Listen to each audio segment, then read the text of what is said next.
أعوذ بالله من الشيطان الرجيم.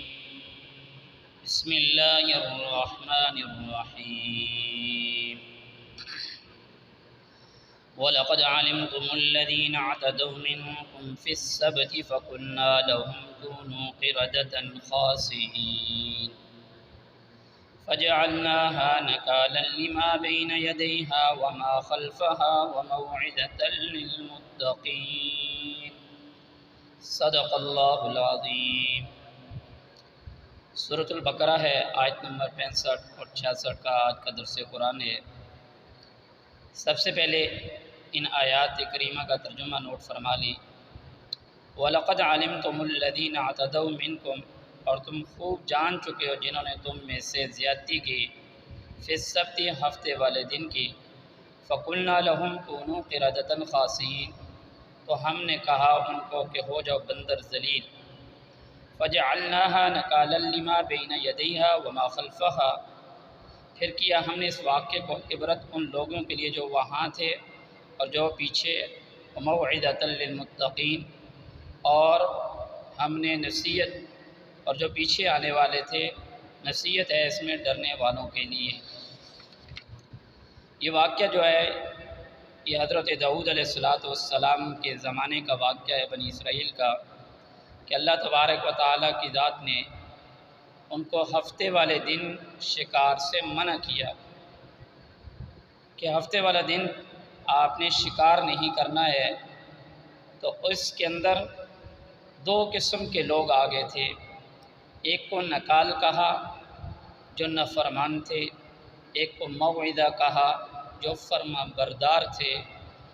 تو ان لوگوں نے اللہ تبارک و تعالیٰ کے اس حکم کی خلاف ورزی کی کہ آپ نے ہفتے والے دن مچھلی کا شکار نہیں کرنا. تو ان لوگوں نے ہفتے والے دن کیا کرتے تھے؟ اللہ کے حکم کی صریح خلاف ورزی کس طریقے پر کرتے تھے؟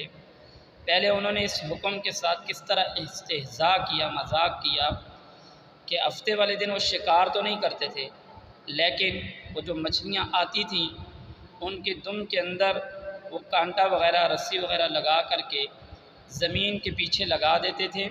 پھر جب وہ اتوار والے دن آتے تھے ان کو پکڑ لیتے تھے. وہ ہیلا کرتے تھے، اس طرح بہانے بناتے تھے کہ ہم نے ہفتے والے دن تو شکار نہیں کیا.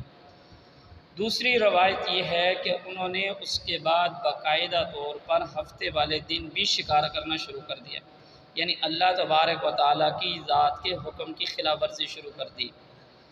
ان میں سے ایک وہ تھے جو اللہ کے صریح نافرمان تھے، دوسرے وہ تھے جو اللہ تبارک و تعالیٰ کے اس حکم کے پابند تھے جو ان کو منع کرتے تھے. اب یہاں پر ان دو آیتوں سے کچھ فقہی اور دینی مسائل کا استنباط کیا جاتا ہے. دینی معاملات میں کوئی ایسا ہیلا جس سے اصلی حکم شریعت کا باطل ہو جائے، ایسا حکم، ایسا ہیلا وہ باطل ہے. اور اسی طریقے پر یہودیوں نے جس استہزاء اور یعنی حدود سے تجاوز کا ذکر کر کے اس کے سبب میں عذاب میں مبتلا ہوئے ہیں، وہ اسی طریقے پر تھا. مگر ان ہیلوں کو آپ حرام نہیں قرار دے سکتے جو فقہ کے اندر موجود ہے.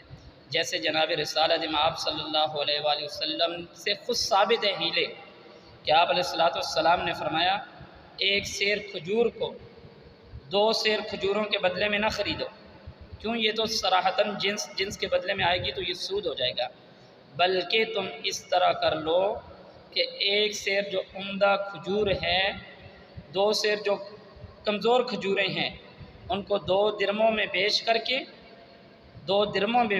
کر کے ایک سیر عمدہ کھجور کو اس کو خرید لو.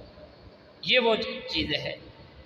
اور اسی طریقے پر ایسے بہت سارے احکام اور مسائل جو فقہ کے اندر موجود ہیں جن سے ہیلا ثابت ہوتا ہے، جن سے شریعت مسخ نہیں ہوتی بلکہ ان سے ثابت ہوتی ہے. ایسا ہیلا کرنا جائز ہے، اس پہ قطعاً کسی صورت میں بھی آپ یہ والا حکم نہیں لگا سکتے.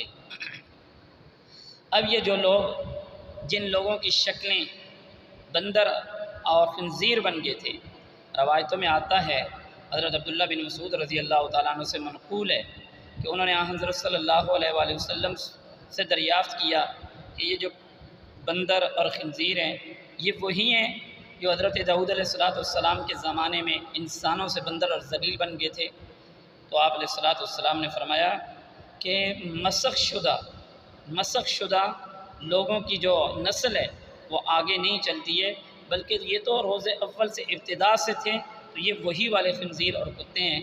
اللہ تبارک و تعالیٰ سے دعا ہے کہ اللہ تبارک و تعالیٰ کی ذات ہمیں دین مستقیم پر اور دین ہدایت پر صحیح طریقے پر عمل کرنے کی توفیق عطا فرمائے۔